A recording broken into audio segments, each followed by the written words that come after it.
So if mutation produces new variation, the next step in understanding how evolution works is to think about what happens to that variation.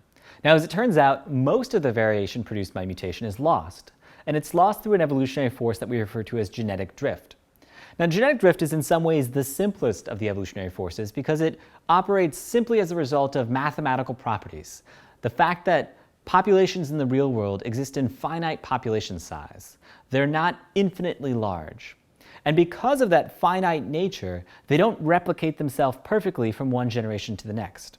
Again, we can imagine a theoretical population.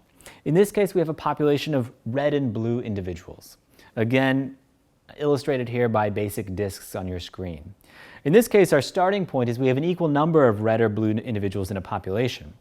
Now, if each of these individuals in the next generation is going to produce an offspring so that the population remains constant in size over time, we can imagine each individual have a 50-50 chance of producing a red or a blue offspring. So at our starting point, the population has an equal number of individuals, and each individual has an equal likelihood of producing either a red or blue individual in the next generation. In other words, it's the same probability as tossing a coin and getting a head or a tail as your result. However, just like tossing a coin, you are not necessarily going to get a perfect 50-50 distribution. The larger the population is, or in the case of coins, the more time you toss a coin, the more likely you are to converge on that expectation of a true 50-50 outcome. The smaller the population, or the fewer coins you toss in our analogy, the more likely you are to have a significant deviation from that outcome. In an extreme example, we might imagine a population of just 2 individuals, illustrated here in front of you. Assuming this population doesn't change in size, the chance that the next generation there'll be an equal number of individuals who are red and blue, in other words, 1 red and 1 blue individual, is 50%. In other words, this blue individual has a 50% chance of producing a blue individual, and this red individual has a 50% chance of producing a red individual.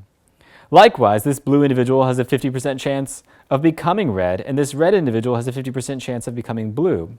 If we add up these properties, we'll find that this overall outcome of the population remaining stable through time remains 50%. In contrast, in this example, there's a 50% chance that either the red or the blue condition will be lost simply because of that random probability of retaining that property. So in this extreme example, when the population size is limited to just 2 individuals, there's a 50% chance that one of our variants will be lost in the next generation. Over time, genetic drift acts in just this manner to eliminate variation. The ultimate fate of any mutation, new mutation that arises, any new variant that arises, is either to be lost to genetic drift or to become fixed in a population. And by fixed, we mean basically at or near 100% frequency in a population. This is how genetic drift leads to the loss of variation, the random sampling of finite populations over time. Its effect is greater when population size is smaller. Its effect is smaller when populations are larger, but it's always operating, and it's operating on a basic mathematical principle. The idea that finite populations, by probability error alone, are unlikely to sample themselves perfectly from one generation to the next.